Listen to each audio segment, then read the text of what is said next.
Hi, this is Scott Gehring and Sean Morrissey of EPOC Martial Arts. We're going to talk today about centerline concepts. When we talk about centerline concepts, there's three center lines. There's really three perspectives on this. One center line, this is called the high reference point. This is the line that connects me to my opponent. This is the low reference point, so this is the low center line. The third one is the axis rotation line, which is shown here. This is the axis rotation line. So we have three center lines. We have the axis rotation, we have the high reference point, and we have the low reference point. This diagram illustrates the three center lines upon an opponent. The source of this information is from the book Strategic Engagement of Force, a field guide for the use of martial arts strategy and tactics. I'll put a link in the description for more information. There's four ways we can actually apply our tools against the center line. We're going to go through each four of those ways and talk about how they can be used offensively and defensively. We're going to use that arm as an illustration, just easier to describe. If we have time at the end, I'll show you how this applies to the leg. There are four ways of applying tools against the center line of an opponent. An example of a tool could be a punch, a kick, a knee, an elbow, a lock, etc. These are all examples of tools. There are four ways of applying these tools against center line. Bracing, 90 degree, spiking, and downward. The first angle we're going to talk about is the spiking angle. Okay, so the spiking angle looks like this. It's a triangle. Okay, when we talk about the high reference center line, notice the triangle is occupying the high reference point. So this is one of the main ways of shapes you can occupy the high center line with, a triangle, or spike, what we call spiking angle. How that's used? Well, in Jeet Kune Do, we have a tool called front elbow destruction. That is the use case of a spiking angle. Ooh, there it is. There's the spiking angle.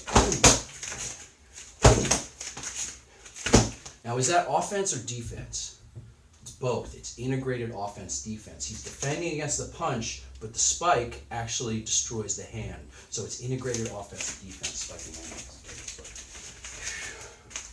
Yeah. Spiking angle, that's the first type. The next angle we're going to show you is the 90 degree. The 90 degree. The 90 degree is this angle here. Okay, so I can spike or I can do 90 degree. This is our second tool. This can be used both offensively and defensively. A lot of times you'll see blocking done as a 90 degree. You can just do a block. Boom! There, that's a 90 degree. It's a 90 degree, bam! All right, now I'll do the spiking. Boom, there's the spike. There's our first one. Spike, and now the 90 degree. Boom, he uses it as a block. That could be offensive too, maybe like a hammer fist. Bam! Yeah, there's the 90 degree. More offensively, it's coming in as a hammer fist. So he's striking. Yeah, there's two 90 degrees right in a row. 90-90. Okay, so now he's using the 90 degree in combination. The point being, there's a lot of techniques here. Point being is these positions can be used offensively and defensively against your opponent. There's the spike. 90 degree. There's the spike. There's 90 degree. All right. If I can occupy center line, the triangle, and a 90 degree, I can also occupy with a straight line, right? Triangle, 90 degree, straight line. Okay, that's our third type, straight line. Good. There it is. You see the straight line right into the face. Go ahead. Notice I got a 90 degree on one hand and a straight line on the other hand. It's a split entry, So split entry, I got a 90 and a straight. One's on defense and one's on offense. So it doesn't always have to be the lead hand. I can start putting both hands in combination. There's my spike. Notice I had on this hand, I had a 90 degree and a spike here. So I'm playing with these different shapes. Rather than just one way, here, throw a shot. I'm just blocking, here, shoot. I'm just blocking, see all these 90 degrees. A lot of people just do this kind of stuff over and over and over again. Play with the shapes of motion. So here, I'll spike. I'll come in straight, always at the always at. Oh, yeah, good. Come in straight. There it is at. On this side, good. Oh, there's the straight split. I got the 90 degree. So sometimes come in with a jam. See, two straight, two 90 degree. Right, two and you play. There's the spike. And see, you start playing with these shapes. We have spiking. We have 90 degree, we have straight. The only other one is below. So if I can be here, I can be here, I can be here. If I dangle my hand low, I now occupy the low center line. Remember, we have the high reference point, we have the low reference point. If I'm here and I dangle my hand, that is low. I'm occupying the low line. So I got a hand on the high line and I got a hand on the low line, okay? So what that looks like is I have my hand low, kind of like a Floyd Philly shell style. That would be like kind of the low option. I got this hand along the low line. That hand can engage from bottom, right? That hand can engage as a gunting, right? That hand can engage into the body. Okay, so here I got a 45, I got a 90 degree up top and on the low line below. Okay, I can do a high-low, I can do a high, I can hit the low. Okay, so I can play around with these different shapes here. Now we're going to move around. Now that we've kind of illustrated each one, Sean's just going to play with these a little bit. He's going to put the spike in. We'll start with the spike and we'll see where we'll evolve. Okay, cool. Just move around. Oh, yeah. Which one was that? What was that? That was the low coming to the high. See? So I was playing with those different shapes. Boom. Notice it doesn't have to be off the jab all the time. We can put the cross in too. Start with the jab. Boom. Yeah, nice. Boom. See the jamming? Yeah, good. Boom. See if you can detect which combinations I'm putting in. Let's slow this down a little bit. See if you can detect it. See if you can identify the 90. Look at both hands. One may be at 90, one may be straight, or it could be mixed up. All right. See if you can look at different positions.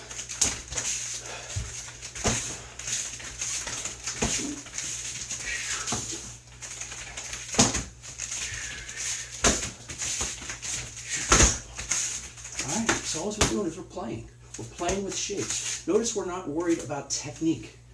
What we're doing is we're focused on the shapes of combat. What we're doing is we're fighting by principle. There's a high center line, a low center line. I'm jamming that with different shapes. Okay? The triangle, 90 degree, straight arm, and the below. Okay, some people ask, what about the, sometimes the Thai arts, they have their hands high. What about above? Well, if I have my hands high and above, I'm not occupying any of the center lines. I have my hands above the center line. I'm working outside of the center line. Okay, so it's my hands out here. I'm not on any of the center lines. I'm working around the center line. So that's why when we say on center line, there's 4 ways. See, there's the center. There's the high reference point, 90 degree, straight, and the low reference point. Anything else, I'm not on center, so that's why we don't count that. It's not you can't hold your hands high in a fight, you're just not occupying center line. Should we go to the leg? Sure. All right, the leg. Here's the low reference point. If he lifts his knee, what shape is that? That's a 90 degree.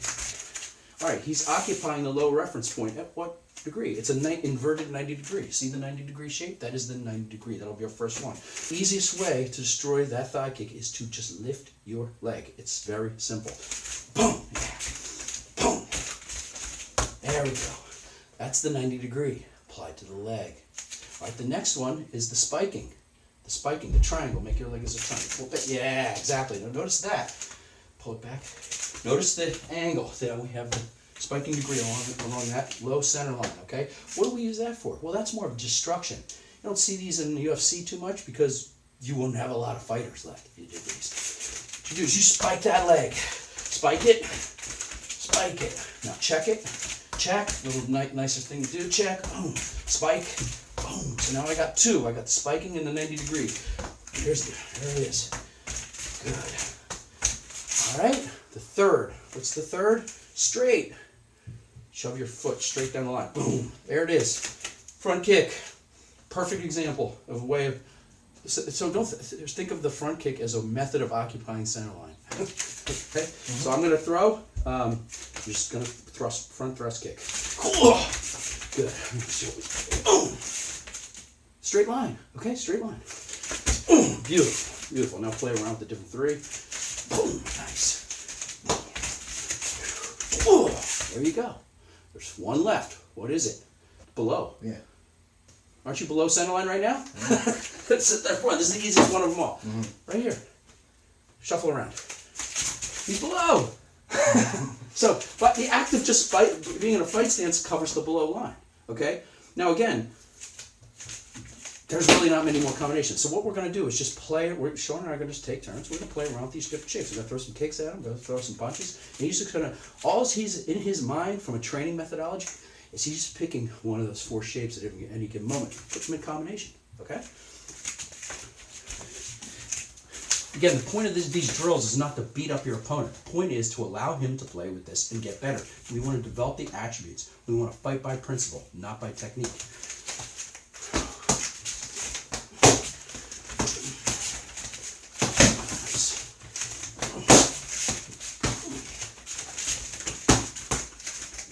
Notice I'm throwing single direct attacks at him. Everything's single direct, single to direct, single direct. So he can get good. Once he gets comfortable with this, and this becomes backyard, just once he gets comfortable with this, then we can put some combination attacks in. We can start escalating the sophistication of the attack. But always start with a single direct attack, high, low, just to get someone used to this. Now Sean's a professional. We're doing this for the video. I'll start putting in some more sophisticated attacks in a second, but I just want you to see how to get this started.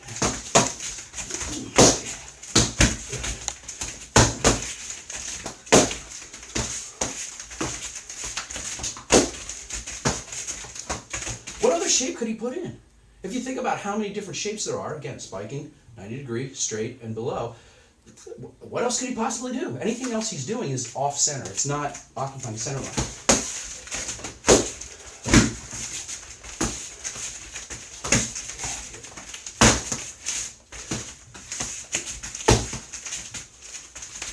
Now, some people say, what about the high kick? What about the high kick? Can you throw high kicks? Mm-hmm. Wave one past my face. Just a round kick? Yeah, right past my face. Just wave it. I'm not gonna. Yeah, there's a high kick. Where does that fit in? Right? That's below the high center line. Okay? So when you have that high, remember there's we have high reference point and the low reference point. If he waves a kick past my face, that's below the high center line. Okay? So that is an example of below using the high kick. So if you kind of use those 4 different shapes as kind of a beacon, as a heuristic, you can kind of fit every technique you know will fit into that model.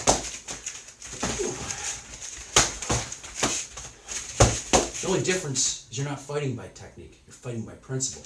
You're allowing the opponent to pick the technique.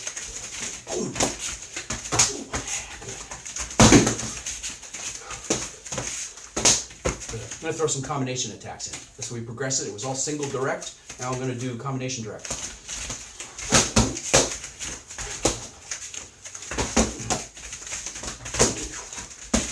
Nice. Yeah. See, we're just increasing the tempo a little bit. Now, mostly he's counter fighting. He's mostly defense. What happens if we wanted to put this on offense? How about a good lead-off attack? Okay. Just come with a good jab. Alright, there, he's on offense. Single direct jab. What line is he occupying? It's a straight line. Do it in slow motion. Yeah, good. Straight along the center line. Look at this arm here. Look at this arm. And he's coming in on offense. Here's the straight line, and here's the 90 degree. See that? He's just putting the different shapes in combination. You with me? Go. Boom. Yeah, here's the bag, actually. There we go. Good. That's offense. Offense, he's using 2 90 degree on the rear, and straight line on the front. He's starting with a double 90 degree, then transforming to straight line, back to the double 90 degree. Yeah, see that? Playing with different shapes.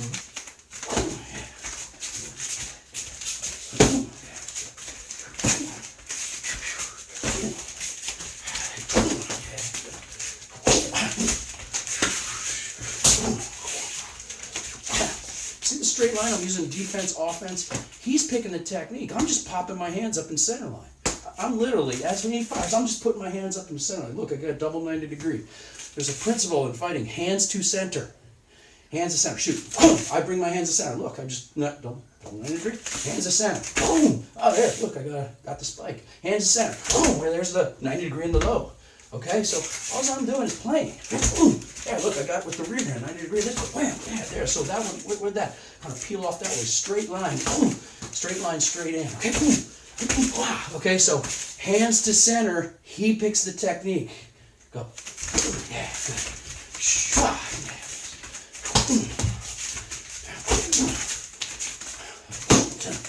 See to the straight? It went 90. And then as I followed him in to the straight, jam up that rear hand. See, I'm just playing it with both hands. I'm playing with both hands. See, wow, playing, I'm just playing. He's picking it, see there? I went 90 to straight with one beat. Go, See, there's your trap. Whoa. Okay, so we could play around with this for hours. All right, that's the whole point. You want to play with this. Just play with these structures. All right, a little few more. Yeah, go this way. Yeah, play with these structures. Good. Good. Come on.